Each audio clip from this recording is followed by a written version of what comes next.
What do you remember back when you were learning more about the structure itself and the design of it all that strikes you, in addition to what you've already said? You've given some great examples of how it's like an engineering creation and masterpiece.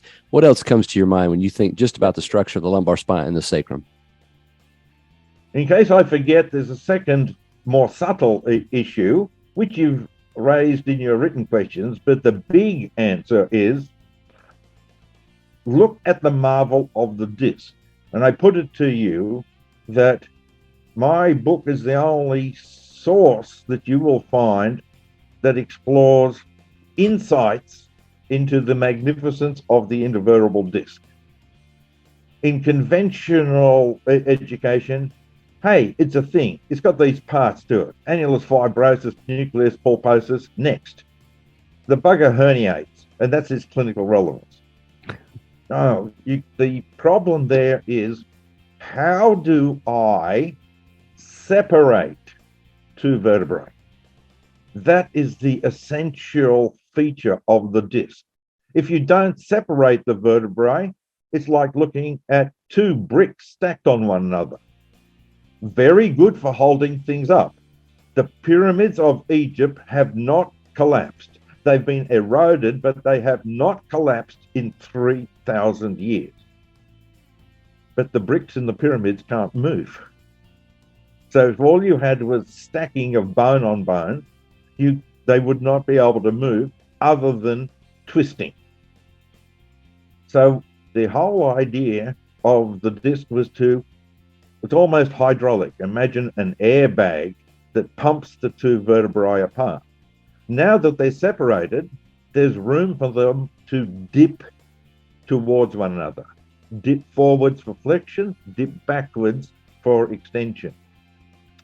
But to accommodate that sort of movement, you need a particularly cleverly designed tissue, which is pliable to accommodate the dipping, but still stiff enough to keep the buggers apart from one another. So it needs to continue to bear weight while being able to be deformed. And the subtlety that arises there is that is achieved by the annulus fibrosus. It's not all of this, it's the annulus fibrosus that's key to this. And if you want to understand that, go to a big city and get its telephone directory. Stand the book on its end and then wrap it into a cylinder. If that telephone book stays in that configuration, if it's wrapped tightly into a cylinder so that it can't be deformed, you can stand on it. That telephone book will bear your weight. So the annulus fibrosus made of collagen, typically thought of as an anti-tension device. We think about ligaments being stretched like a belt. No, think of it as a telephone book on its end. It's almost paradoxical use of collagen. We're looking at the stiffness of the combined structure, not the stiffness of each individual strand. So we now have an anti-gravity device that keeps the vertebrae separate and can take a 100-kilogram load passively, but we then need it to be able to be deformed.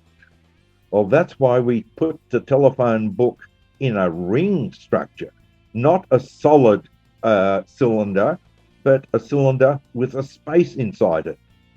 Now, when you bend, those annulus fibrosus, like the pages of the book, can deform a bit.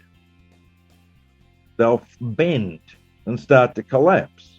So if you have a circular telephone book and start to stand on it, but a little bit eccentrically, the little bugger will start to deform. But not if you put a balloon inside that is deformable and will resist that inwards deformation of the ring. And that becomes the purpose of the nucleus pulposus. Nucleus is there not to bear weight, but to stop the rings of the annulus fibrosus deforming inward. It's a bracing device.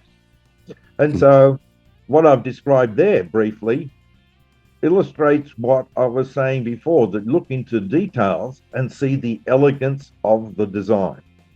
And when those structures, any of the elements, are not impaired in any way by disease or injury, it works perfectly well, which is why most people walk around in the Earth's gravitational field without a problem. The mystery becomes, what is it that makes some people go wrong? Hear the entire episode for free on iTunes, Spotify, other favorite podcast players, or go to mechanicalcareforum.com.